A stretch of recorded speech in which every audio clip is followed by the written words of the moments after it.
கத்திரிக்காய் சாப்பிட்றதுனால நமக்கு ஏற்படக்கூடிய நன்மைகளை பற்றி இந்த பதிவில் நம்ம பார்க்கலாங்க. கத்திரிக்காய் சாப்பிடும்போது நமக்கு வர சளி, இருமல் போன்ற பிரச்சனைக்கு இது முழுமையாகவே தீர்வாக இருக்குது.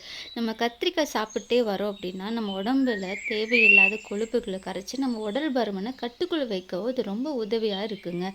மேலும் நம்ம கத்திரிக்காய் சாப்பிடும்போது அதில் வைட்டமின் சி, வைட்டமின் இ சத்துக்கள் அதிகமாக இருக்குது. இதில் இரும்பு சத்து கூட இருக்குங்க. பாஸ்பரஸ் போன்ற சத்துக்களும் இதில் அதிகமாகவே இருக்குது. அதுக்கப்புறம் பார்த்திங்கன்னா, அடிக்கடி நம்ம கத்திரிக்காயை நம்ம சாப்பாட்டில் சாப்பிடும்போது இதய தசைகளுக்கு நல்ல ஸ்ட்ராங் ஆகிறதுக்கு இது ரொம்பவே யூஸ்ஃபுல்லாக இருக்கும்.